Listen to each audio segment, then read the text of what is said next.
Hello అండి. ఎలా ఉన్నారంతా బాగున్నారా? ఆహ్, టాపిక్ ఏంటంటే ఇది నిజంగానే జరిగింది రియల్‌గా. నాకు తెలిసిన ఒక అమ్మాయి ఉందండి. తను ఆహ్, తనొక వర్క్‌కెళ్ళింది. వర్క్‌కెళ్తే అక్కడ ఒక ఆమెకి ఇంకొక అమ్మాయి పరిచయం అయింది. ఆ పరిచయం అంట నా తినకి తిను చెప్పకూడదు ఆహ్, అయితే తినకొక బాబు ఉన్నాడు. నాకు తెలిసిన అమ్మాయి అని చెప్తున్నాను కదా! తనకి.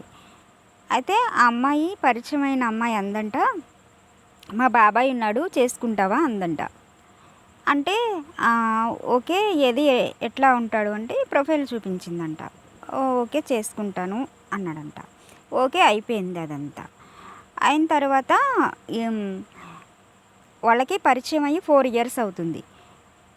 ఇప్పటికీ వాళ్ళు పెళ్లి చేసుకోలేదు. కానీ ఈ అమ్మాయి దగ్గర వాళ్ళు అమౌంట్ తీసుకుంటున్నారు. ఈ 4 ఇయర్స్‌లో ఈ అమ్మాయి రూ. 4,00,000 అనేది వాళ్ళకిచ్చిందంట. ఇ ఇంకొక మెయిన్ పాయింటు మనం కళ్ళు తిరిగి పడిపోయేంత షాకింగ్ న్యూస్ ఏంటో తెలుసా? ఆ బాబాయ్ అనేవాడి నంబరు ఈ అమ్మాయి దగ్గర లేదట. ఆ అమ్మాయి ఆ నంబరు ఇవ్వలేదట. అసలు వాళ్ళిద్దరు బాబాయో, కూతురో తెలియట్లేదు.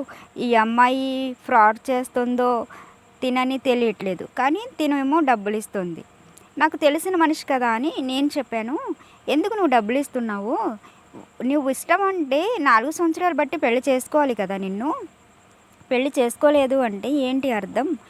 నీ దగ్గర ఏదో అమౌంట్ తీసుకుంటున్నారంతే" అంటే ఈ మాటలు తనకి నచ్చలేదు.